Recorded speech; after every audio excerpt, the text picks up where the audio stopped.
27 kapangyarihan ng Mistesmo.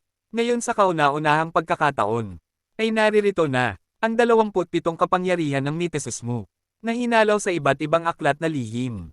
Nabuhat pa sa India, Jerusalem, at Ehipto. Ito ay naglalaman ng mga lihim na mabibisang orasyon, pamamaraan at milagro. Ang aklat na ito na pinamagatang kong 27 kapangyarihan ng Mistesmo ay siyang kaganapan ng isang tao sa kanyang kasalukuyan, tungo sa isang tiyak na magandang kinabukasan.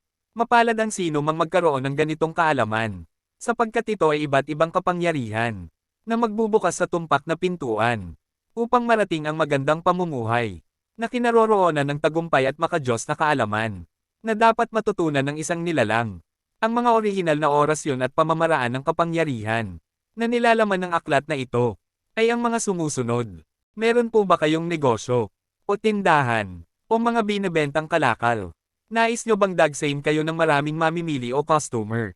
Kung gayong para sa'yo ang video na ito, ito'y hango sa 27 kapangyarihan ng Mistesmo. Kapangyarihan sa negosyo. Kung ikaw ay may tindahan o kalakal, ay narito ang pamamaraan upang dagsaan ka ng maraming mamimili. Ay ibulong mo ng 3 beses sa kaunting langis ng oliba o olive oil ang dasal na nasa ibaba nito, at pagkatapos ay ipahid mo sa iyong pisngi, sa ibabaw ng kamay, at sa ibabaw ng paa. Isang pungo ng munting paalala.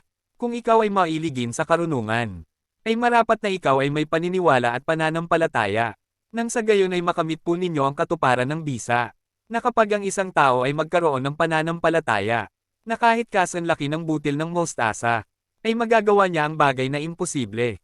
Gaya ng nasusulat sa Mateo Kapitulo 17 versikulo 20.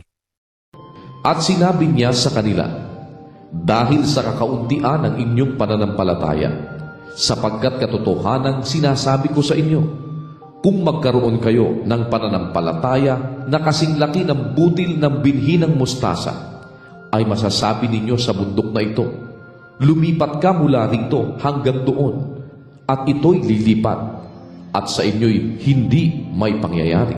Narito po ang dasal, sa iyong ganda at bango. Hari at Diyos ka ng mga balani.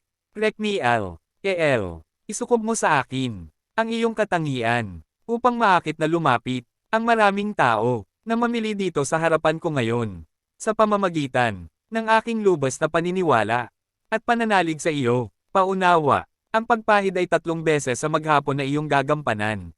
Lalong mabuti kung mayroong kayo ng dagta ng isas na kulay dilaw na nakabitin sa kob ng inyong tindahan o kahit anong business.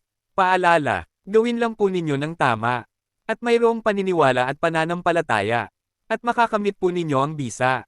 God bless.